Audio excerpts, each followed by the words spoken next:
Yo les postes, on se retrouve pour la chaîne Les Vidéos de Nono et Sacha. Nono est avec nous, salut Nono. Salut Sacha. Alors on va évoquer la conférence de presse d'avant-match de Christophe Galtier, le coach, de Kylian Mbappé qui a rejoint Christophe Galtier en conférence de presse. Mais d'abord, les nouvelles. À 24 heures du match contre la Juve, Nono, Vitinha a participé à l'entraînement collectif du Paris Saint-Germain après avoir travaillé en solo pendant une première partie de la séance du jour. Donc Vitinha est bien présent dans le groupe du Paris Saint-Germain pour affronter la Juventus, et c'est officiel, hein.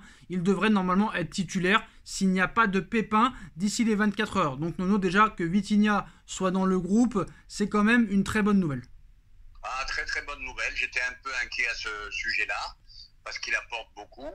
Donc je pense que c'est une très bonne nouvelle pour nous. Maintenant, la question est de savoir est-ce qu'il sera à 100% ou non. Mais même à 50%, j'ai confiance en Vitinha, qui est un joueur qui donne tout sur le terrain. Il l'a déjà démontré en ce début de saison. Il a faim, le petit. Alors maintenant, en ce qui concerne les autres informations. Alors Nono, on va parler de beaucoup de choses, hein. Déjà, on va parler de la conférence de presse de Kylian Mbappé. Mais Angel Di Maria, Nono, est officiellement forfait pour le Paris Saint-Germain Juventus. Donc Angel Di Maria ne fera pas son grand retour au Parc des Princes, du moins pour demain. Eh ben, tant mieux pour nous, tant pis pour Angel. Bon, moi je suis content parce que j'ai toujours peur des anciens joueurs qui reviennent jouer contre nous. Donc c'est une bonne nouvelle pour nous. Après, ton inquiétude est compréhensible, Nono, hein. On se rappelle qu'il y a beaucoup de joueurs anciens parisiens qui marquent contre nous, notamment Coman en finale de Ligue des Champions contre le Bayern, mais beaucoup d'autres, hein. On va pas les citer, Nkunku, etc. Nkunku, Coman, etc., etc., etc. Mais moi, je suis pas de l'avis de Nono quand un très très gros joueur est absent dans l'équipe adverse, parce que moi, je veux battre les plus grosses équipes avec les plus gros joueurs à leur disposition. Alors demain, Nono, Federico Chiesa, un des meilleurs milieux de terrain de la Juve, Paul Pogba et Angel Di Maria sont forfaits. Donc quand même trois joueurs quand même titulaires sur le papier, hein. Oui, d'accord Sacha, mais on va pas pleurer. Combien de fois ça nous est arrivé à nous? Combien de fois privé de Verratti, privé de celui-là, privé de celui-là? Donc chacun son tour. Attention Nono, hein, parce que Di Maria certes n'est pas là, mais Leandro sera là, Adrien sera là et Moïse sera là aussi. Oui, d'accord Sacha, mais je pense qu'on est nettement au-dessus de cette Juve-là. Cette Juve-là ne me fait pas peur.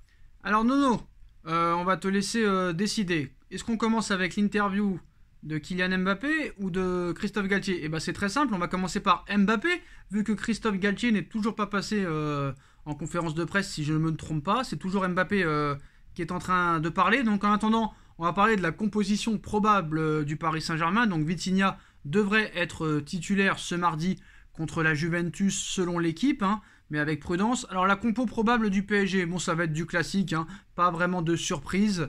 Donnarumma dans les buts, défense à 3, Ramos, Marquinhos, Kipembe, Hakimi et Mendes sur les côtés, Vitinha, Marco Verratti au milieu de terrain, Léo Messi, Mbappé, Neymar devant. Donc comme vous le savez, hein, Mbappé, Neymar très devant et Messi un petit peu, on va dire, un petit peu en dessous derrière les deux attaquants. Donc Nono, bah, pas de surprise, hein, c'est l'équipe type depuis le début de saison, hein. Eh ben, c'est ce que j'allais te dire, aucune surprise, c'est l'équipe type. Voilà. Alors, bon, est-ce que cette équipe te va? Est-ce que ce système de jeu te va? Moi, quand j'ai entendu Djibril parler d'un 4-1-2-3, si je me trompe pas, c'est bien ça, avec une sentinelle tout seul, avec deux numéros 8 devant lui, et les trois attaquants de devant, ça pourrait être pas mal si t'es mis en difficulté, mais on savait très bien que Galtier ne le ferait pas. Est-ce que là, t'es satisfait très honnêtement, hein, et très objectivement de la compo de Galtier contre la Juve? Parce que voilà, contre Monaco, ça n'a pas marché. On a vu que Monaco, Nono, en fait, est une équipe qui est meilleure à l'extérieur qu'à domicile. Elle l'a prouvé encore à Nice, parce que tu bats Nice, qui fait partie quand même du top 5 normalement en Ligue 1. Tu bats Paris, enfin tu fais match nul à Paris, excusez-moi. Ouh là là, la grosse bêtise. Tu fais match nul à Paris, 1000 excuses. Et tu fais un très gros match, mais tu perds contre 3, 4 buts à 2. Donc Monaco, je pense, est une équipe qui va bien voyager. Et voilà, si ça ne marche pas ce système de jeu contre la Juve, il faudra quand même penser à changer. Mais est-ce que pour toi, il a raison de continuer sur sa ligne de conduite, ou il aurait dû changer quelque chose? Ah, mais moi je suis satisfait qu'il continue sur sa ligne de conduite. Et là il y a un test de toute façon. Quoi qu'il arrive, même si c'est une Juve affaiblie, les Italiens sont toujours très durs à jouer, bloc bas, catenaccio. Donc c'est un très très bon test. Bon. Et là on va voir si on peut poursuivre là-dessus en Ligue des Champions. Bon, maintenant, on va en venir au meilleur passage de l'interview de Kylian Mbappé en conférence de presse. Bon, tu connais un petit peu les médias français, Nono, même les médias en général, hein, pas que français, qui ne posent jamais les bonnes questions, même s'ils voulaient faire un peu de buzz. Hein. Ils ont commencé avec l'affaire Pogba, Nono. Alors que voilà, il s'y attendait, Mbappé, il savait qu'il ne pourrait pas y échapper à la question de Paul Pogba. Alors Mbappé, sur l'affaire Pogba, il m'a appelé et m'a donné sa version des faits. Je vais faire confiance à mon coéquipier. Alors Nono, as-tu raison de lui faire confiance? Je vais te dire, Mbappé, le roi, c'est un roi en communication. Il répond sans répondre. À l'instant T, il te dit je fais confiance à Pogba, tout en nous faisant, comment dirais-je, tout en nous faisant penser qu'il a quand même un œil sur cette affaire. Alors, ça c'est sûr et certain. Hein. De toute façon, il a eu les deux versions. Alors maintenant, sur le penalty gate, hein, donc on parle un petit peu de tout à part du match contre la Juve, même si voilà. Le penalty gate, ça fait parler parce que demain il pourrait y avoir un penalty, c'est possible. Donc Kylian Mbappé en conférence de presse répond à cette question. Qui va tirer les penaltys si jamais il y a un penalty demain? Alors qui tirera un éventuel penalty contre la Juve? On verra, il y aura une discussion comme à chaque fois. Si Neymar doit tirer, il tirera. Si c'est moi, ce sera moi. Numéro 1 ne veut pas dire que tu tires tous les pénaux. Alors j'ai l'impression, hein, dans ses propos, qu'il n'a pas tellement confiance en lui en tant que tireur numéro 1 de penalty, Nono. Sinon, je pense qu'il lui aurait jamais laissé à Neymar la dernière fois. Moi, je vais te dire ce que je pense. Je pense qu'il s'aperçoit qu'au niveau des pénaltys, c'est pas encore tout à fait ça. Et puis, il a à côté de lui un coéquipier qui tire les pénaltys merveilleusement bien. Donc, c'est un garçon intelligent malgré tout, malgré son boulard, malgré toute l'estime que j'ai pour lui. Il a un boulard pas possible. Et oui, Neymar les tire mieux que lui les pénaltys. Donc voilà, après c'est à Galtier de prendre la décision, mais bon, apparemment c'est Mbappé et Neymar qui sont les patrons au niveau de ça, c'est eux qui décident. En tout cas, pour moi, Mbappé ne sait pas tirer les pénaltys, il l'a déjà prouvé, hein. Il en a raté plusieurs, et même quand il les met, c'est toujours juste, hein. C'est pas des contre-pieds, c'est pas des pénaltys forcément très bien tirés.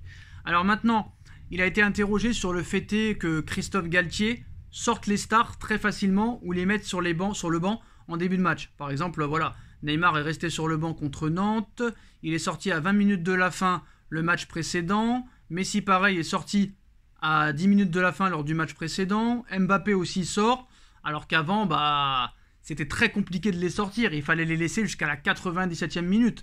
Alors comment vous avez réagi par rapport à ce nouveau changement? Il répond, si Galtier pense que la meilleure solution c'est de nous sortir, on acceptera et on se rangera derrière lui. C'est le capitaine du navire. Maintenant, si vous pensez que j'aurai la banane quand je vais sortir, non, mais j'accepterai les choix du coach. Donc c'est soit Galtier se fait très clairement respecter, ou soit ça va de plus haut. Campos, Nasser, etc. leur ont dit maintenant quand un coach veut vous sortir, vous vous taisez, vous la fermez. Quelle est la vraie vérité, Nono? À mon avis, ce ne sont plus les joueurs les patrons, c'est la direction, c'est l'entraîneur. Voilà. Et puis monsieur Mbappé, maintenant, faut qu'il oublie ses stats. On le ménage pour les gros événements. Et voilà. C'est pas grave. C'est vrai que tu aurais pu marquer 3, 4, 5 buts contre Nantes. Tu t'en contenteras de 2. Il faut savoir quand même être un petit peu intelligent quand même de temps en temps. Alors la question prochaine. Est-ce que les choses qui se passent au Paris Saint-Germain depuis le début de saison correspondent au projet vendu au moment de ta prolongation? Mbappé répond, c'est ni l'endroit ni le moment pour en parler. Là, on est là pour un match de Champions League. Et il vaut mieux parler d'un match de Champions League. Mais par contre, quand on te pose la question sur Paul Pogba, qui n'a rien à voir avec le match, parce qu'en plus de ça, Pogba ne joue pas demain. Encore, Pogba jouerait, voilà, on aurait pu le défendre, mais là, il joue pas. Donc en fait, il répond aux questions qu'il veut. Donc très clairement, quand il dit c'est ni l'endroit ni le moment, ça veut dire oui, on m'a vendu, que je serai le tireur numéro 1, que je serai la star de l'équipe, le patron de l'équipe. Mais comme il veut pas le dire, il fait croire que c'est ni l'endroit ni le moment pour en parler. Tout simplement, là, il a botté en touche, il botte en touche, et à la prochaine, on en reparlera après. Ouais, mais là, la maturité, elle disparaît, donc non.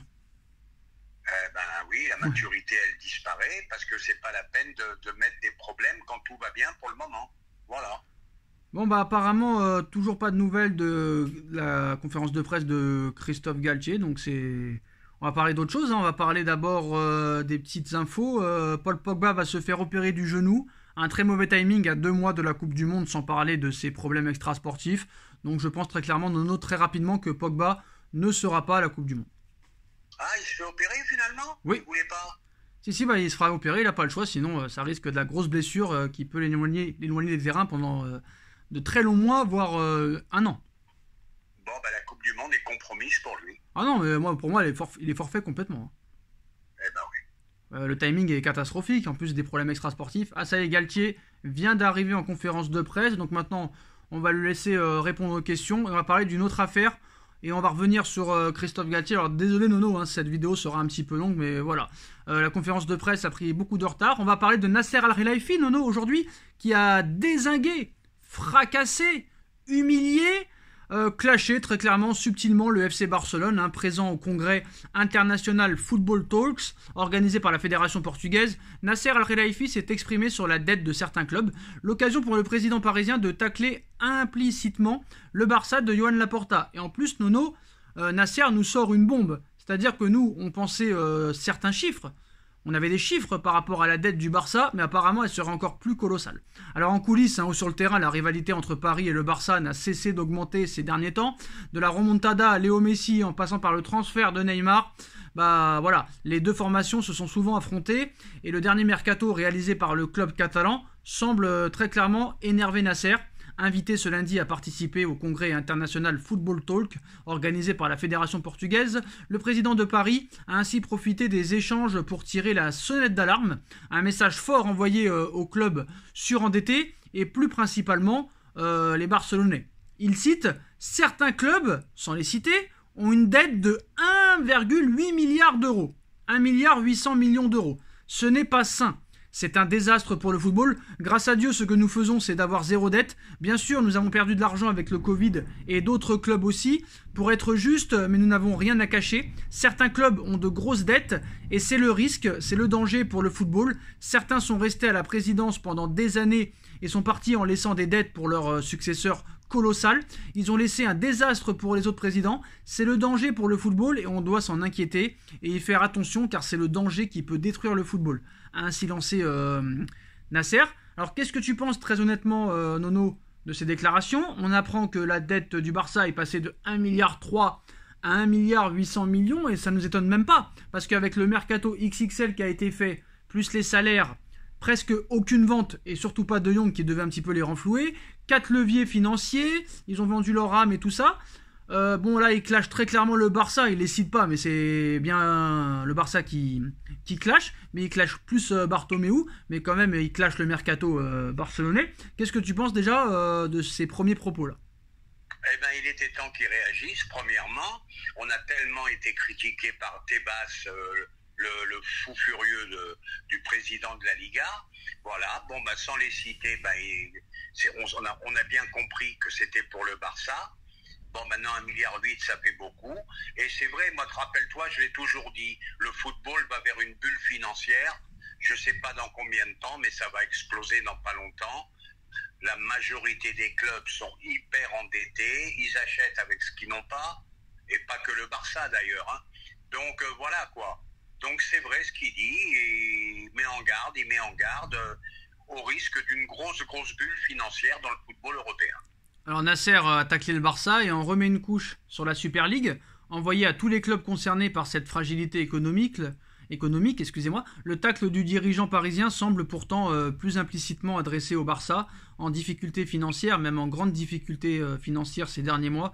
La formation catalane sort pourtant d'un mercato estival assez impressionnant, avec plus de 160 millions d'euros dépensés. Si plusieurs leviers ont été activés pour permettre au Blaugrana de s'offrir Jules Koundé, Robert Lewandowski ou encore Rafinha et encore beaucoup d'autres, la situation reste très inquiétante pour le Barça.